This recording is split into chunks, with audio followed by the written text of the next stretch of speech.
like, I almost feel like switching gears, but I'm not gonna. Jim Bentley today was on like a Twitter rant, and he put out 45 things. He's had his day of distance learning, and he's like, these are my tips. So I'm going to put into the chat. I took his 45 tips and I made it into a blog post. I'm going to go grab it for you. AliceKeeler.com. And you're welcome, everybody. I mean, that's my strategy too, and that's what I'm going to talk about 1 second. Okay, so this is my blog post. I took this 45 tips, and I think you are making. I'm going to please unmute. Is it better now? The problem usually is when other people's, okay. Please unmute and ask questions. I definitely want to hear it. I am one day going to get used to living in 2 time zones. And apparently 7 days is not long enough to get used to that. So I'm 2 hours off today where I feel like I was supposed to be 2 hours from now. Whatever. I'm going to figure it out. It's going to be good. But I've put in the chat the link to my blog post. And I put in the chat a link to the drip subscription. So one of the is still garbled, Mimi? Oh no, okay. So as a premium member, I do these webinars, and I have office hours, and we have online workshops, and I have an online workshop right now for just getting started with Google Classroom remotely.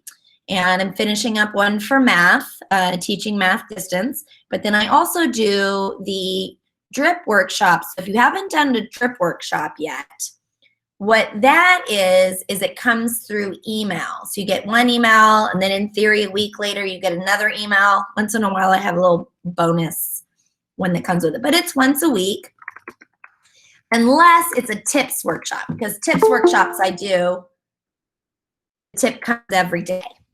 So I did set up this drip workshop as a tips workshop. So you're going to get I got Jim Bentley's 45 tips coming every day. But then what I'm going to do is because he has just like a one-liner, like a little sentence of his tip. Then I'm going to explain what I think he's talking about and give my opinions. For most of the list, I agree with him. For most of the list, I agree with him. So then, and then I give, and here's Alice's take on it or extra stuff. So I'm making a workshop out of that. No, Mimi, it's the drip workshop. So if you click that link and you just put in your first and last name and your email address, you should get an email right away. Why don't you just going to give everybody just a minute to do this? You don't have to. That's obviously optional. It'll send you 45 emails for 45 days. You can see the blog post that I linked in there. You can get all 45 right now and have no emails. So the question is, do you want me to talk about each of the 45? So if you would, you can click on the drip workshop link. It says bird send, and you'll be able to get those. All right, we good? And just a friendly reminder is I do these so that we can interact in chat. So please feel free to make notes in the chat or to turn off your microphone. Kristen, how would I suggest teaching Google Meet to teachers? I thought about this because someone wanted me to do a Zoom workshop, and I just said no, thank you. How do you teach Zoom while you're using it? I thought that would be very hard. So if it's low critical thinking, if it is DOK1, I don't think you should be doing those as live lessons. We can create self-paced instruction for low critical thinking so that we can spend that valuable time helping students, answering questions, doing higher quality feedback. So Kristen, what I would do is I would make a Google Classroom or a Google site or something that creates a tutorial with some short videos. And you know me, I like 30-second videos. And it has some screenshots and has all the tips. I bet for many people that would be sufficient. And that's the idea of my drip workshops, is they come through email and I don't interact with you. I don't have any assignments that you turn in on the drip workshops. And I've got some very positive feedback. Now I'm sure there's some people that are like, I hate this and I don't want to do it that way. And I certainly don't do everything that way. You all know that I have interactive Google Classroom workshops that we do where I respond to you and you turn things in and they're more interactive. So I have both. But, you know, when it's Google Classroom tips and tricks, I think I can just throw that out to the email and then have a place where people could ask questions and I can interact, but not so specifically on every little piece. And I think you should all think about that. You know, as we were talking about, well, I have to teach remote and hybrid. Okay, well, I would do it. I've been doing this for 20 years, you guys. I've taught online and blended for 20 years. And I, at a certain point, realized that doing direct instruction where kids copy down notes is not the best use of my time. But the best use of my time is always sitting next to a kid. And when I free up my time, and we could say like, yeah, they like listening to me and I'm funny and those kinds of things, and all those things are true, but I'm holding the whole class hostage. Everyone's going at my speed, and my speed has to be as fast as the slowest person in the room.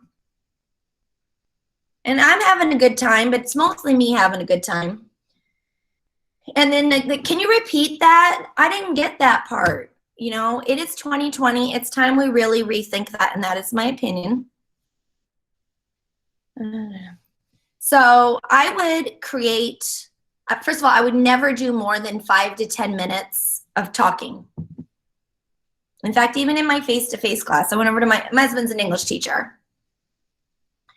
And I went over to his class and he said to the kids, I'm just going to real quick give you the directions and you're going to have the whole class period to work on whatever it was. And then he talked and he talked and he talked and he talked and he talked until there was 5 minutes left. And I am a talker. I am a talker. I know that the person doing the talking is the person doing the learning. But if I talk, then the kids are not. And that's a problem.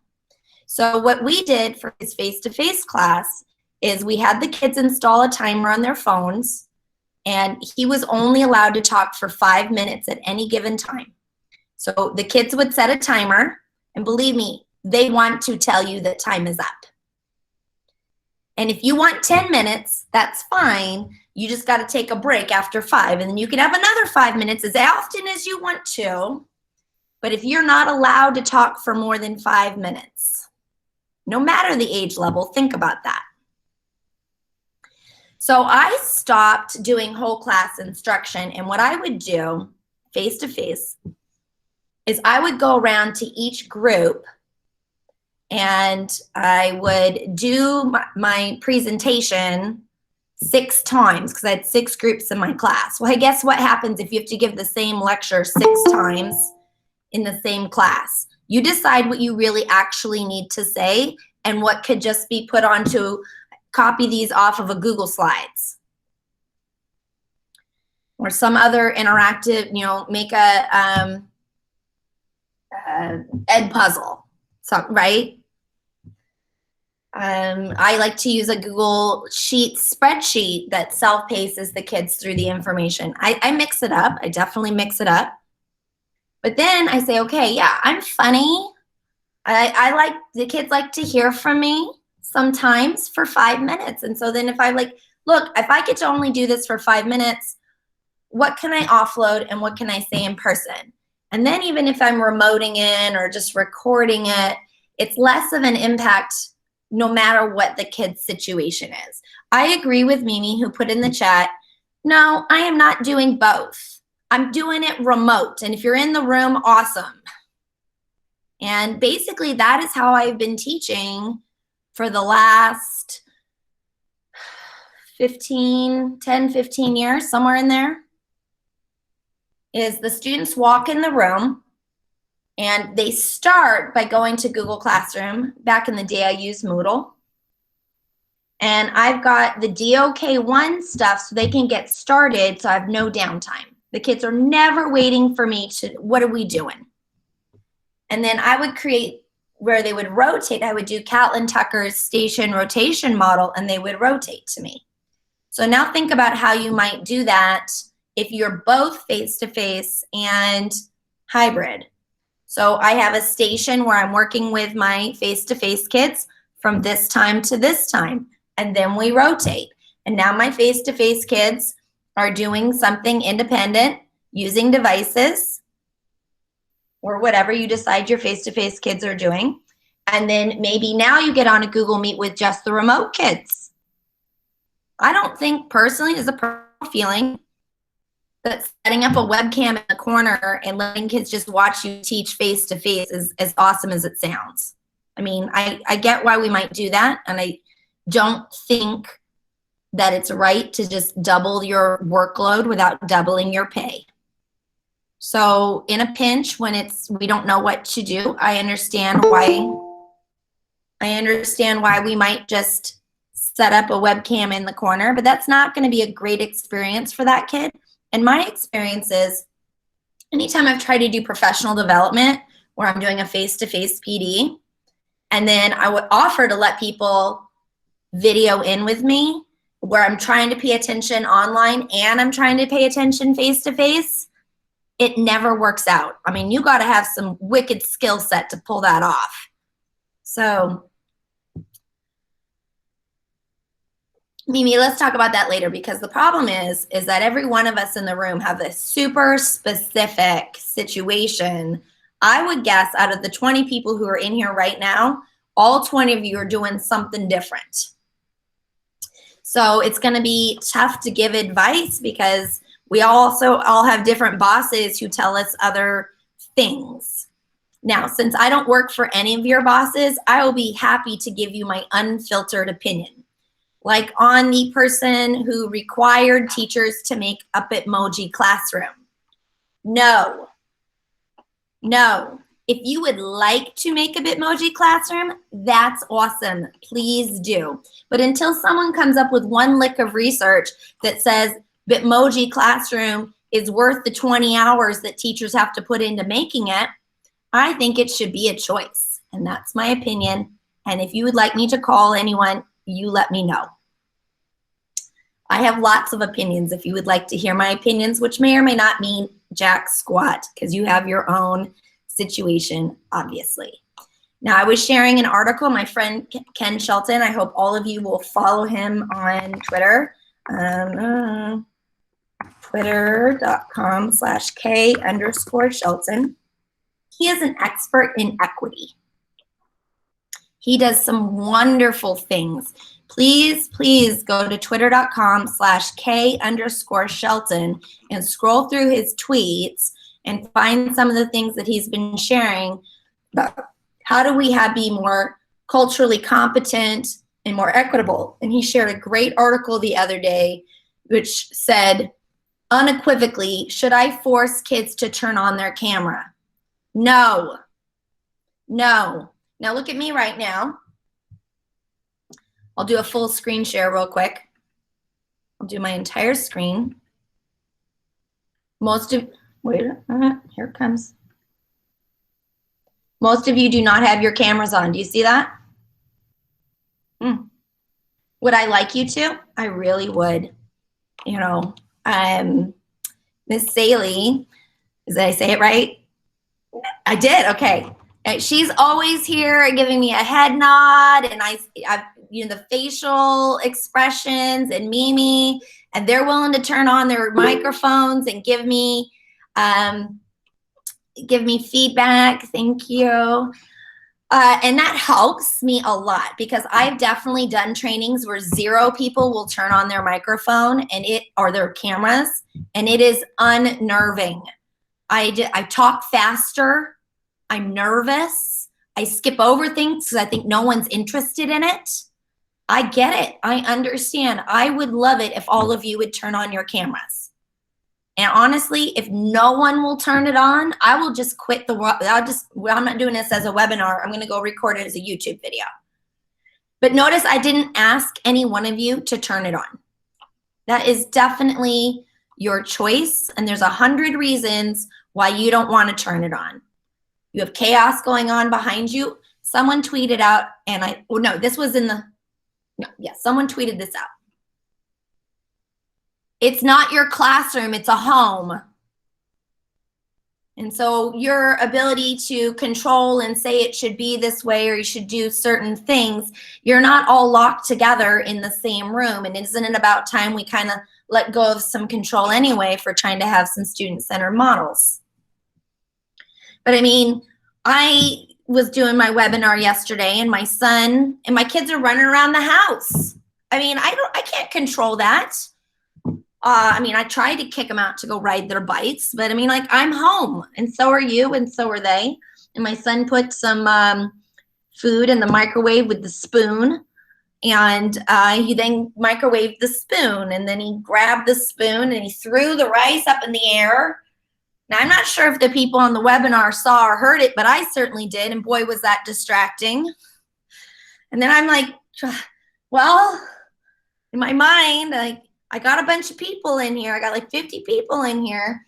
Should I go help my son who's, he's crying? But, I'm a mom of 5. You can hear it, right? Like, he's fine. It's not that cry. And so I ultimately decided, like, buddy, you got to suck it up. But, it's a complication I have that I wouldn't have if I was in the classroom. And I don't know what's going on, if they're sharing stuff with their siblings. And if you have low bandwidth, you should turn off your camera. If you have, thank you. Kristen says she loves your blue hair. Thank you. Yeah.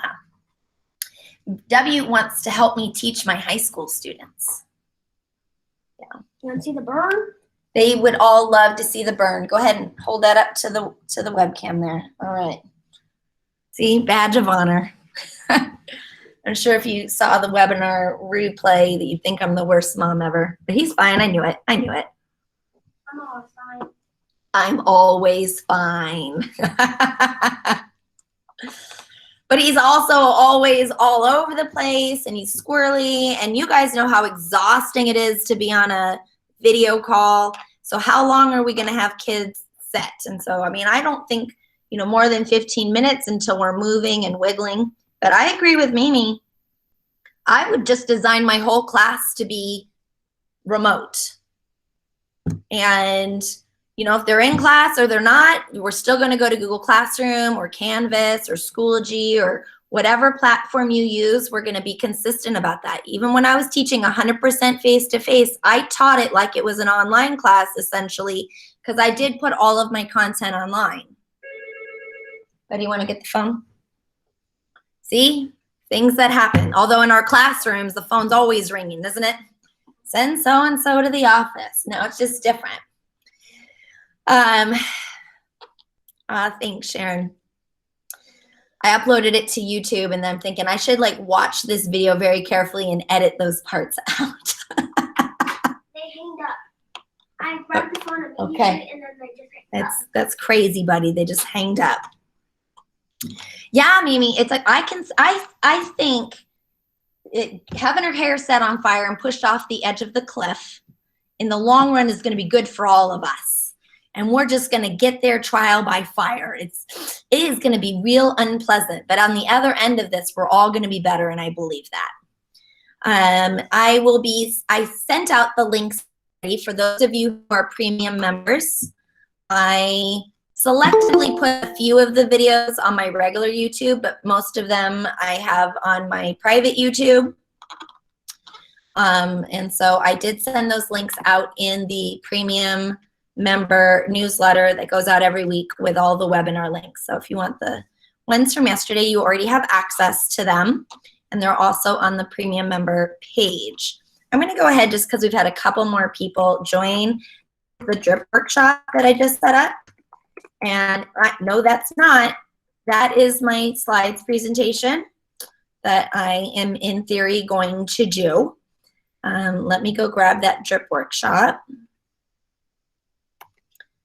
Okay, whoa. Sandra, I will answer this. Whoa, don't do that. Yeah. Okay, so Cassandra says, anyone address the classroom management issues that are just waiting under the surface? It's tough because it's not a classroom, it's their home, and you don't have a lot of control. And that's going to be one of the hardest things for us, is trying to control what we can't control. Enforcing it with points and punishment is not going to be the way to go, and you're going to have to do a lot of work with parents. And I live in a small town, and I plan on at least once standing in people's driveways, knock on the door and back way the heck up for some of the kids who aren't getting work done. I'm going to try calling, I'm going to try emailing, but if I have to, I'm going to go stand in the driveway. It doesn't give you access to the drip workshop. What happens when you click on that? It should. It's on. Let me look. It says request access. Oh, to the slides. That's probably true because I didn't mean to paste that yet. So let me do the drip workshop again. Drip workshop. I had the wrong thing pasted on my clipboard initially. I apologize for that. We're going to learn the classroom management tips as we go, and I hope that when you figure something out that you'll put it on your Facebook group, that you'll share it on Twitter, that you, whatever your network in PLN is that we are swapping tips like crazy. And I really appreciate Jim Bentley, and I will put the link to his 45 tips again.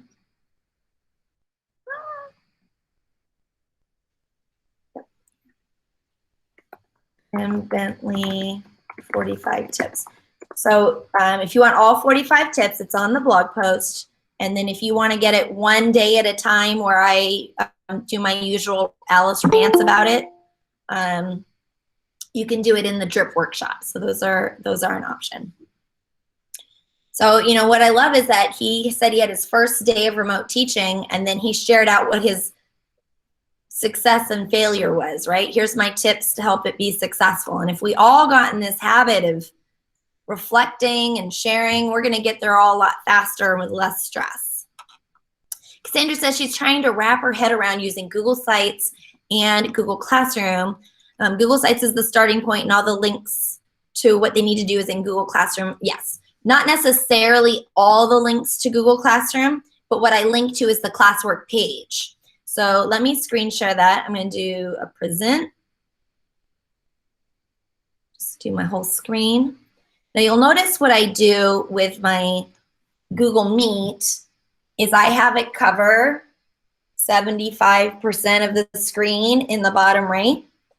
And then I have my demonstration window and my presentation cover 75% of the screen in the upper left, so that you can see the chat, and I can see my presentation, and I can toggle back and forth really easily. So that is my tip for doing this remote. I am going to go to Classroom.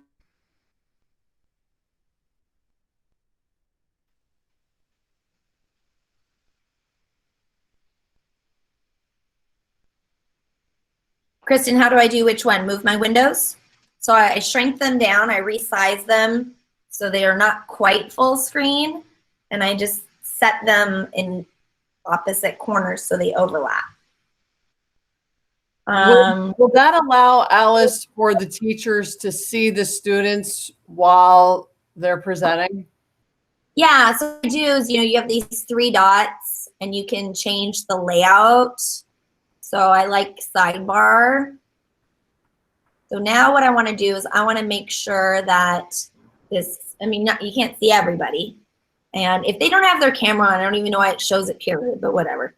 And I got the chat. And so now I'm just going to do a little more resizing like that. Okay. Or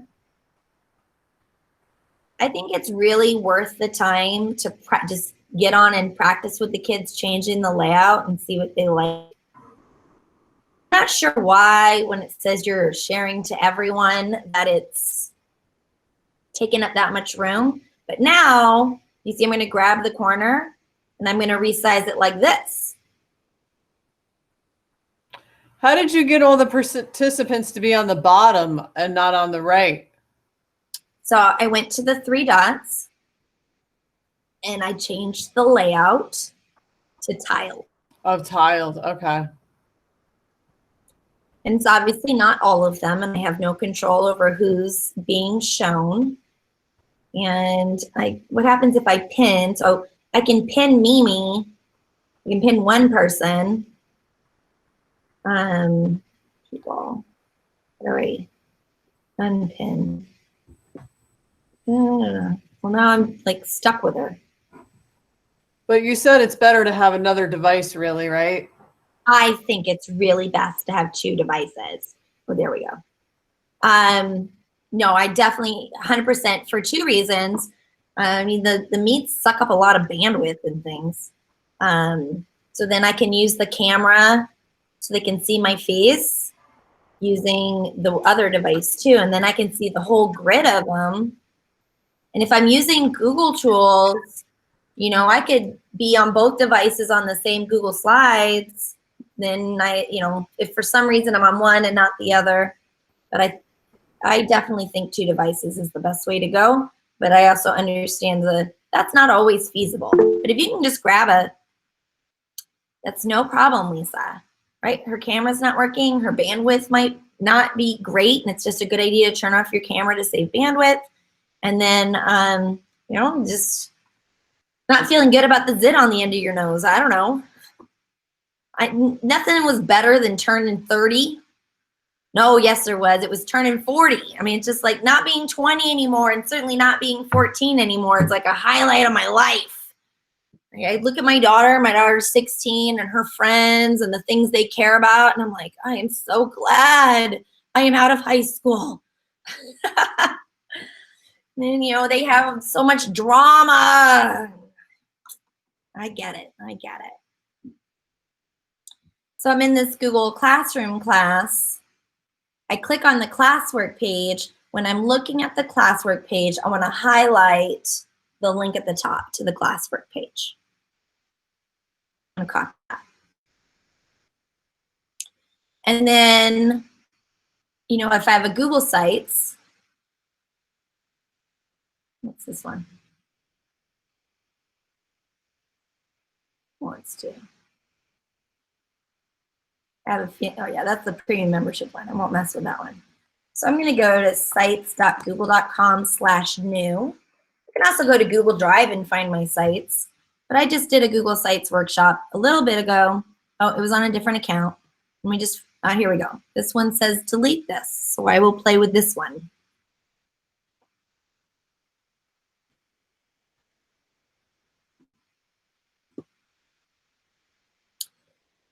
I am aware that you can see everything. And partially, I am doing that so you can see what I'm doing. I do think there's some benefit in modeling. Now, I can make this a little bit wider, but then you'll see, I think I got a few more people in there, which is nice. Anyway, so on my Google site, I like to have a Google Slides. It's one slides. It's always the same slides, but I update the slides every single day to just have what are we doing, what's my agenda, those kinds of things. I can put a greeting video and some different things. What's nice about the site as my home base is I can control it visually. I can go to Canva and do a little graphic that's like, we're going to be talking about quadratics on Friday, and stick it on there and it doesn't move, unlike the stream. The stream's not yep, it sure is. It's also not Thursday. So That's old. That might have actually been 7.9 when I made this. Where do I find the cool Bitmojis? I don't know. I click on Bitmoji. I usually try and find one that's just sitting there. Like, what are the new ones? You cannot drag the Bitmojis, just so you know. You have to right click and copy and then paste. So then I am going to insert a text box here. Not really. I want to insert a button. I want to insert a button and go to classwork. And that is the link to the classwork page. So I don't say go to classroom. I say go to classwork. And I have, oh, look, I already have this on here. And I can put a Bitmoji with it. So from the site, I link them to what I want them to go to. And on my Google Classroom, I always have a topic called Today. Yes, Monica, I am recording this. And if you are a premium member, you will get the recording. And so just, if you're not a member, I would love for you to be a member, obviously. So if you go to alicekeeler.com/membership. So I like to have a today, actually my first topic I like to have is respond to feedback. So if in any assignment, I open it up and I give feedback, I drag it to respond to feedback. And then what I want to do is I want to have a topic, create topic, and it's week of 8-9. I would highly encourage you to stop thinking day by day. This is something that I realized even back when I was face-to-face. It's once I gave up doing all the talking. I can't do everything in one day. You know, I'm having students rotate. I'm doing this station. I can't do all students, all stations every day. So what I would do is I would set it up for the week. And there's some things I need to do today. And some things you have all week to work on. So I want to put in here for the week of 8-9, what 5-6 things are they going to be doing that's independent? It's not synchronous. Now today I need to have them do a check-in. I'm always going to do some sort of a poll. I just like to go to create and I create question. This is how I take attendance every day. I create question, and you guys know me, I number everything. Daily check-in, 8, 9. And then I'm going to ask a question. What would you use a parabola for? You can do it as short answer or multiple choice. I mean, it might just be a quick poll. Make it graded or ungraded. We can have a whole different conversation about that. It's all we do today. Can the students comment on each other's questions? That is your choice, right? Students can reply to each other. Oh, okay. Okay, and then whether or not they want to modify their answer. Those are your choice. And my topic is today. I'm going to ask that.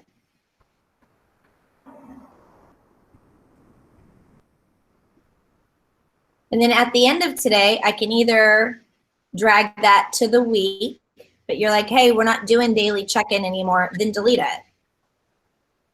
You already recorded it. I highly encourage you. First of all, I would take a screenshot, save it. If you're going to delete it, who turned it in? Actually, you know what you can do on any assignment? I would do this. Before I delete it, I would go to the 3 dots and download these grades as CSV. I don't need the whole, I don't need all of them. I would just do these. So this assignment downloads before I delete it. So for your daily, it's attendance. I'm just taking attendance, right? So it's ungraded. I'll make it again. I'll just do it. Control-Shift-T brings it back.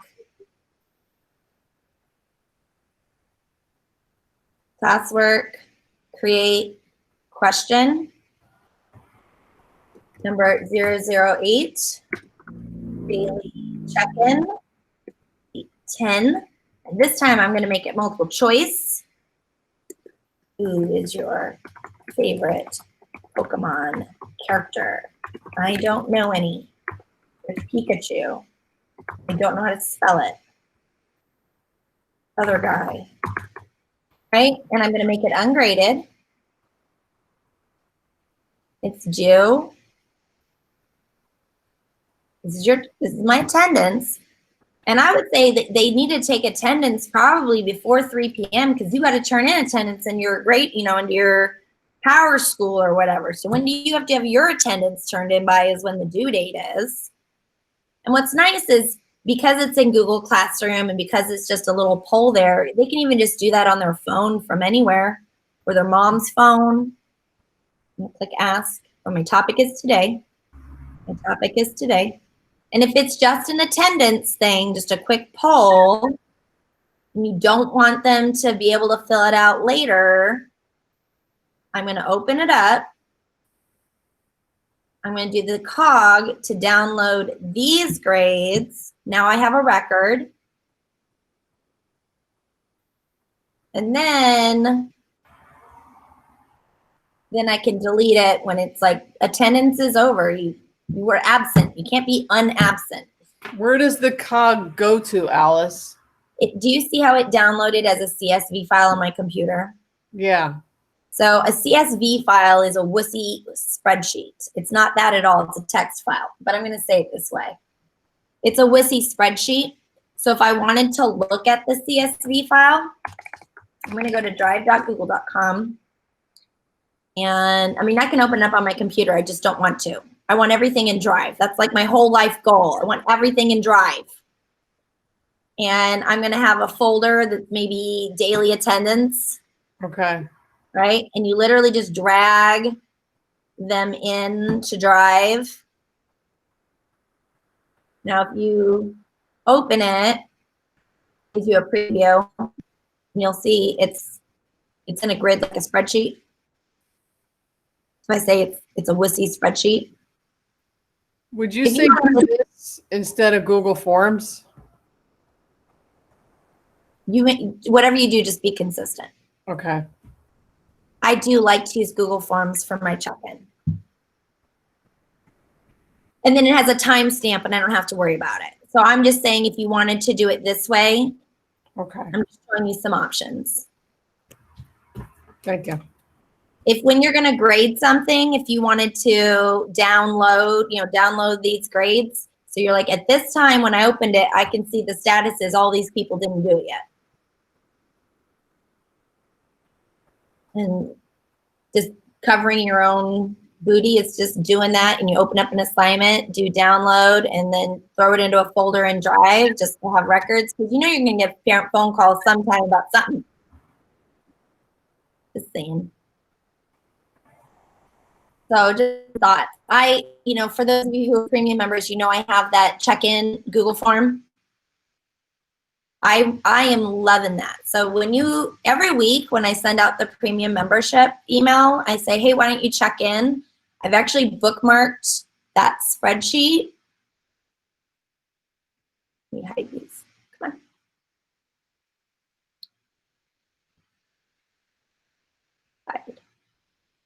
Hide. I bookmarked that spreadsheet and I can see what you all put in there. And come on. Here we go. Then I have this reply menu where I can wrap their text. And what I like about doing my check-in this way, return, it shows missing. You have to give them a score. I just push enter. I'm so happy to have you. Now, I always put in their name. I try to make sure I always reply with your name, but I've hidden the names here. But do you see how quick I can do this? That I can reply back to the check-ins. It's insanely fast. And then I just go reply and I send an emails you. If you have not checked in, why don't you do that right now? I'm going to go to the live form. I'm going to copy this in here. You should do this every week. This is one of your premium membership benefits. Is in the email that you get once a week. It says check in. Even if you just want to say hi, you should do it. Because I check it at least twice a day. And then once in a while, I'm moving to Kansas and I skipped it a day. But for the most part, I check it at least twice a day because I can do it really fast. And I just reply to everybody and I use their name. And so you can ask me a question. You feel like I'm paying attention. We have personal interactions. I think that's really important for kids. And honestly, the best part of my day is responding to having personal interactions with kids, not grading paperwork.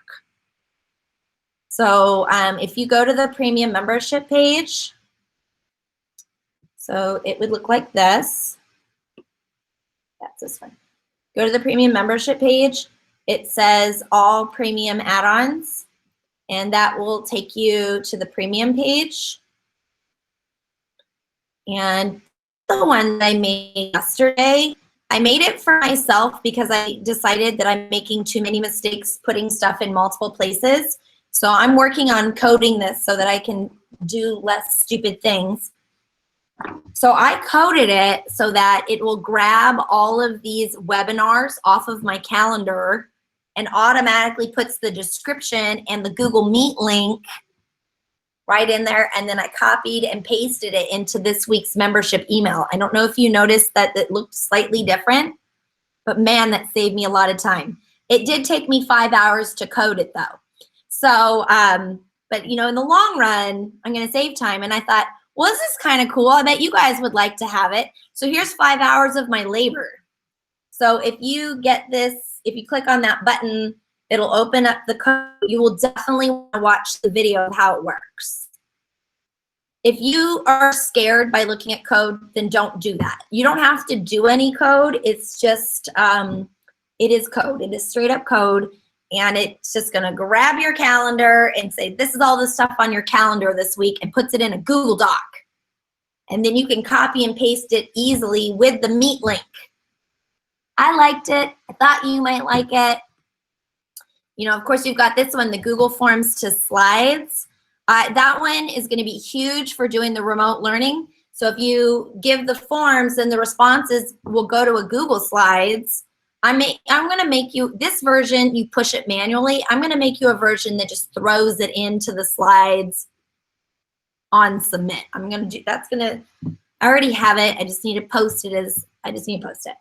That one's a little more complicated. But this check-in form response, I'm going to go ahead and put this, whoops.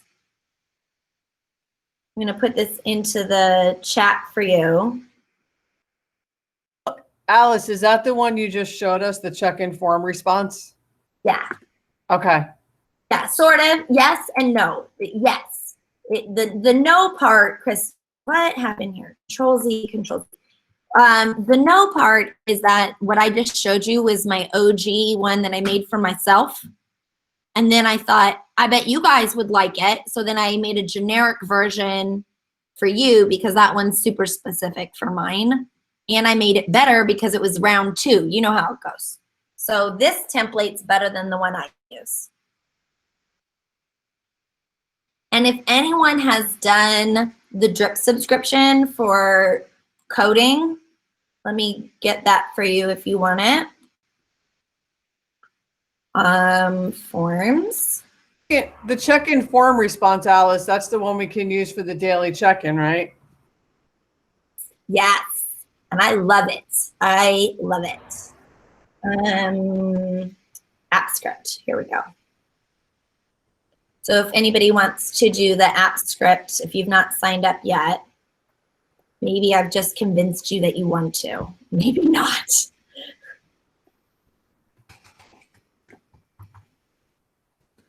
I think the thing that you should remember is that I custom code all this stuff for you. And then you're like, that's really great, but I want to make some tweaks to it. If you don't know how to code, but you at least feel okay at looking at the code, you can make those custom tweaks with very little effort, and it will feel really awesome. So if you haven't thought about doing my Google Apps script coding workshop, I think you should do it. My assumption is that you know how to copy and paste. So you're not afraid of technology, but you know nothing about coding. This workshop is for you. At the end of this 6 weeks, because you get a lesson a week, at the end of the 6 weeks, you will have all the basic skills that you really, you're not going to be a ninja. You're not going to be a ninja after 6 hours. It ain't going to happen. But you will feel like you're going to look at my code and be like, oh, I see what she's doing. So like on an email, it's sending an email and I have a subject line. You're like, I want the subject line to say this instead. That you'll go into the code and just make a couple of small tweaks and it won't be scary. And then you'll be like, yeah, I did that. It'll feel awesome. So you can use a regular Google form. You can use this check-in form response that I've created for you. Or you can just use, like I showed you, that you can do the create question.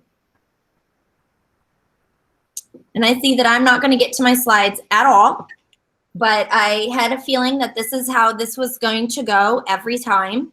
So I did the, intro to remote or getting started remote teaching, and I had my time zones wrong, and I did it, and then there was like nobody in there, like 2 people showed up. I'm like, this is weird.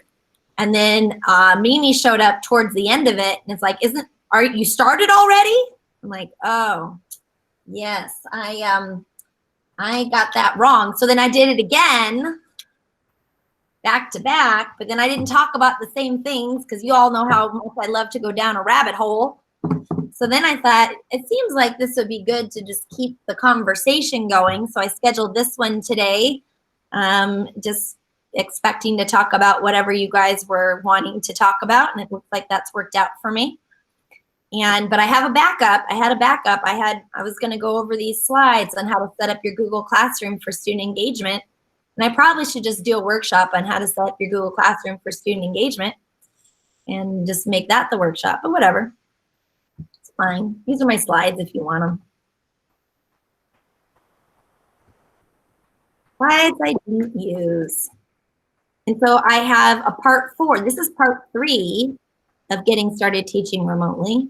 And I think I have another one. I don't know. If you look at the premium membership, it'll tell you the dates of when I've got the next one. And part 4, I'm just going to keep talking. You need access. Okay, thank you. You know what? I have a Chrome extension that just does it for me. All right, now if you refresh, it'll work. Yeah. So maybe I'll do those slides next time. And if I don't, then I'm just going to set up I'll just make it one of the webinars. I'm always listening for what do you want the webinars each week to be on. So when you do the weekly check-in, please feel free to can you do a webinar on? So somebody this week asked me if I would do quizzes. So I will set that up on next week's. Ask and you shall receive, unless you want me to do it on Schoology, because I don't know anything about that. Or Seesaw. I don't know Seesaw either. I should just learn Seesaw. There's so many people that use it. I should just, for the benefit of other people, even though I don't use it. Maybe I would like it. Maybe I'd like to use it. Which link would you like? This is the link to the slides I didn't use. Link to slides. There's that one. But I might. And can I copy the link? Okay. And here's the link to the drip subscription. No, that's not. Who is that? No, don't look at that one. That's doing something weird. I will just copy paste this. There's a link to the drip subscription and a little bit of Mimi's name. And here's the link to the check-in form. Oh, you're so ahead of me. Look at you. Score. You're now my co-teacher. Okay. So we, in the last 10 minutes, why don't you want, that's another way to say it. Put in the chat something that you'd like me to show or rant about or brainstorm on. I'm a great brainstormer. Or a workshop you'd like me to have. Yes. Oh, okay. Thank you. You know, there's the edit view and then there's the fill it out the form view. There you go. The destination ID is mostly for me. So when I do the coding, I need to have some ID numbers. It doesn't, yeah, I just need ID numbers of stuff that doesn't mean anything to you, but my code likes it. So ignore the destination ID. It's literally the ID of that spreadsheet. But yeah, whatever. I know. Alice, what did you say about the published form link one more time? I missed that. She's talking about something that I coded. Okay. So on the check-in form, when you do it, it's not actually a form, it's a spreadsheet. So from the spreadsheet, it makes the form. And when you make the form from the spreadsheet, it puts the link to the form on the spreadsheet. So you're like, know where it is. And it says edit link, publish link, destination ID. And I should just hide that. Nobody wants the destination ID except me. It's for me. Nerds unite. Oh, Carol, publish to the web turns your Google Docs and Google Slides and your spreadsheet into a website, which means that it is visible by anybody with the link.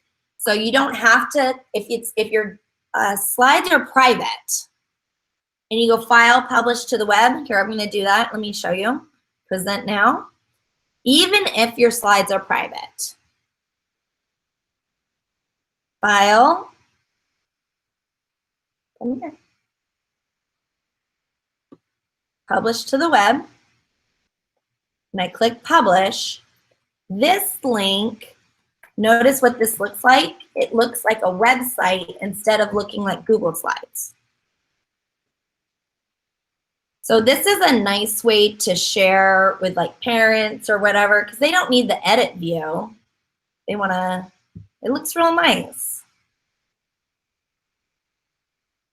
If you are doing like this, the problem is when I take my slides and I go full screen, if I click on present, oops, hello.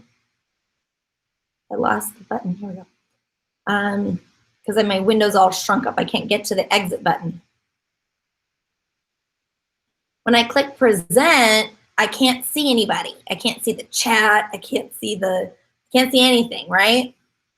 So I don't want to do that. So if I go to the publish to the web, well, now I can have it where I'm sharing the whole thing, right? So now I can see the slides, I can see people, and I can see the chat. And this is why I know that I'm sharing full screen,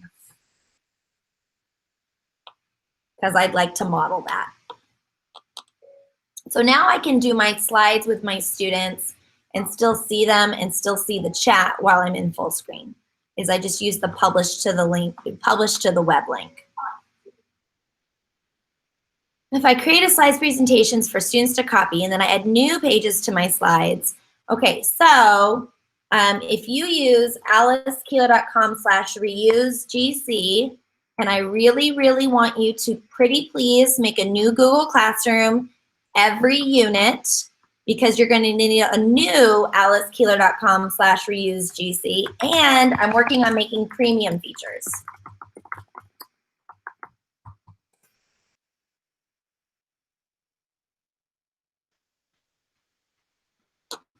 So when you are in here, just wait for it, it's coming. You always have to wait for stuff I coded. Always have to wait. Let's go to one that I already made. What this allows you to do is assign this spreadsheet to a specific class. And then if I go to the, come on. I got a lot of tabs and just Google Meet. If you want a good reason why you should think about only doing 15 minutes for your video chats, like just quick check-ins, get out. we've only been in here an hour. I restarted first of all, always restart your computer before a video meet. Always before joining a video, it refreshes all your RAM. I use the one tab Chrome extension. Right here, one tab Chrome extension. What happened? And it brings all the tabs into a list so I don't have all my tabs. I use the before I get into a video chat, I one tab all of my tabs that I have open because tabs suck RAM. They suck RAM bad. You want to have you want one tab, two tabs. You have the Google Meet tab and you have the tab where you're actively participating. That is the ideal situation for a good Google Meet session, any Zoom, whatever. One of the reasons I like Google Meet, and you may not like this, but I like this, is its lower quality video, which means that your computer doesn't choke up so much. You know, the higher the resolution, the more resources it's sucking out of your computer. That is great. You know, the Zoom with sucking up all your resources is great if you're kicking back watching somebody. Like, ooh, look at that great video quality. But if you're doing active student engagement where you expect them to go to this website, do this, report back, we do some multitasking, then lower quality video is better in that case. So let's not call it a disadvantage. One tab closes all the tabs and it puts them into a list so I can get them back. So look, when I go back here, here's the one tab. I closed 19 tabs. Here's all 19 tabs. I can click on one and it restores the one, or I can click restore all and they all come back. So I don't lose my tabs. I'm just temporarily like putting them in a corner. Hold on, I'm gonna do it again because I shouldn't have 9 tabs open while I'm doing video. Yeah. So just to confirm, it keeps them open, but kind of off the memory. No. Oh, no. I mean, like it gets the link and saves the link. So it's immediate go to. I was just thinking for like, we have to keep our attendance window open, which is another big data suck. So yes, I could use the one tab. But if you bookmark your attendance window, so either the one tab or just bookmark it. Do you see how I have all my Google Classrooms bookmarked along here? So, and I just can real quick to get to my Google Forms workshop. And not only that, it goes straight to the, oh, what happened? Because I pushed the one tab. Now I'm lost. Whatever, I'll just do it here.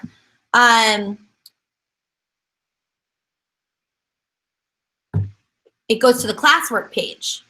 So it saves me a ton of time. So I go to the classwork page and I bookmark the classwork page so I can get there really fast. So you could just bookmark your attendance program and keep it closed and then just keep closing it and reopening it just by clicking on the bookmark. Does the one tab hold the list after you reboot?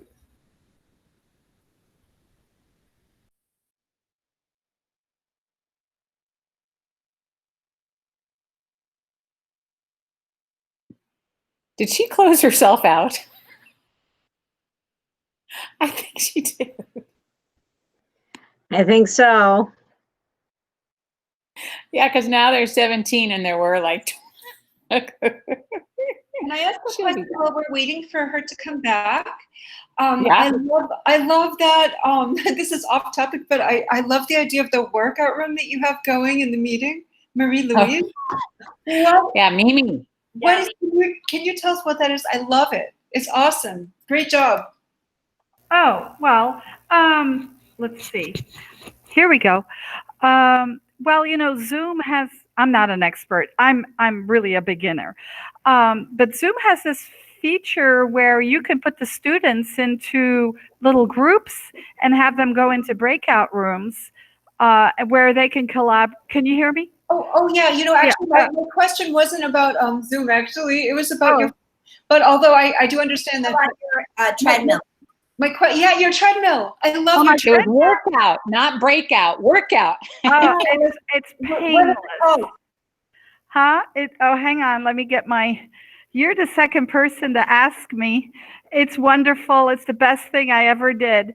And it's a lifespan, and it's a treadmill desk. It's called a treadmill desk.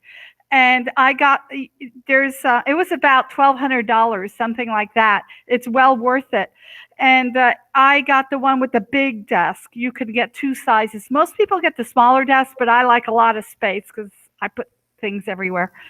And I regularly get in like 20,000 steps a day just by, watching Alice. It's awesome. Thank you. Yeah. So lifespan, highly, highly recommend it. Awesome. All right. Well, I was talking to myself for a little while. Sorry. I'm so sorry. That's my own fault. That's what I get for, that's one of the reasons I just full screen, because I find I'm always going, let me show you this, let me show you that. And then you're not seeing it because I'm sharing a different window. But part of it is because I do want you to see my workflow with how I use the Google Meet. But if you bookmark your attendance, you should be able to just click it quick, open it up, and then close it so it's not sucking up all of your RAM. So you could do it with the one tab, or you could just close it and just have a bookmark real quick at hand. All right, I lost all of the chat when it booted me out. So if you had asked a question in the chat that I didn't answer, you will have to ask again. Oh, the pushing slides, that's what I was working on. Thank you. Getting there eventually. Wouldn't it be great if I was less of a squirrel? Hey, while Alice is getting that pulled up, in my class this last week, as I was like, hey, we're loading while we're waiting, someone shared good news. Student said, I have good news. Great. He said, I figured out how to hook up and I don't know what he said, Xbox or PlayStation, but he said, I figured out how to hook it up. So I'm playing Call of Duty right now with all my friends. I was like, oh, perfect for math class. And per our previous conversation, you got to get used to, being in a situation where you can't control everything. Honestly, I think it's wonderful. You remember the book, Teach Like a Pirate with Dave Burgess? Maybe you've read it. And he says, look, if you were to sell tickets to your lessons, if you were to write the lesson plan or the lesson title, the hook outside of the door, would anyone come? If your classes were optional, how would you teach? Now, since I teach adults, I have to teach like my classes are optional because they are. So I better make them good. I better be engaging. I better be paying attention because I can't take off points. And I like to teach my high school classes like they're not required by law to be there, even though they are. And so if they don't want to show up and they want to do Call of Duty, and I can complain all day long that I'm competing with Call of Duty and these kinds of things, but I think we've all been in situations now where we have been handed the impossible and we figured it out. And when you're given an impossible task, that's when you get real creative. So if you're like, okay, I can't control them playing Call of Duty, what am I going to do? I bet you start getting some really fun ideas. I'm just thinking. Probably. See, it's just everything's loading because I have too many tabs open. I'm going to right click and I'm going to close tabs to the right. Oh, I love Susan Brookhart. I'm so glad that you mentioned that. When I was working on my doctorate that I dropped out of, I would quote Susan Brookhart's research a lot, and I would quote Thomas Guskey's research a lot, and I really like Rick Wormelli. All three of those are my grading people. So once you go to alicekeeler.com/reusegc and you show the sidebar, and you go to assignments, you scroll down, I have push slides. And the push slides allows you to update slides if all students have a slide.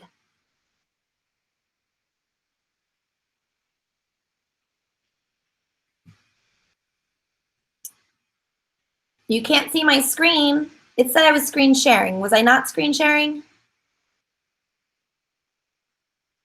Cassandra, I was. You were. I was. I don't know. Now, right now I'm not. So the video, it hopefully will be on the video. But Cassandra, I think I've demonstrated I have a blog post on it. I'll tell you what, I'll go grab that. Rather than show it again, I'll go grab my blog post, alicekeeler.com. Remote. Let me see.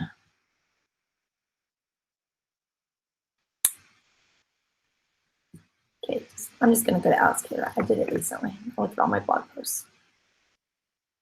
And I am looking for, so this one,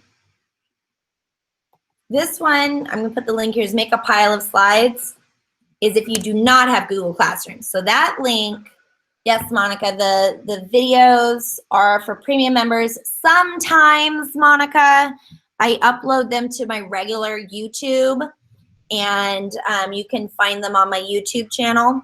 And once in a while, I really enjoy it enough that I blog it. But if you would like access to all of them in an organized way, obviously I would love for you to join my premium membership. Right now, it is a 14-day free trial. So if you want to go to alicekeeler.com/membership and do the $12 a month, it is a 14-day free trial and you can cancel. Thanks, Brenda. I'm feeling like a dope this week that I'm struggling to get it all together, but I made 2 mistakes. I moved to Kansas when I wasn't expecting to, and then the other part where I was a dope is I put like 5 million webinars because I thought you guys needed some help before school started, which is still a good idea. But this one.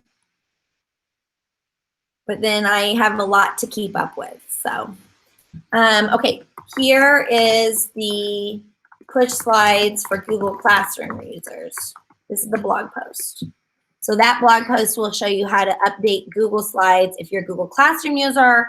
The other link will show you how to update slides if you're not a Google Classroom user. And they're free. The membership site's not working. Did I spell it wrong?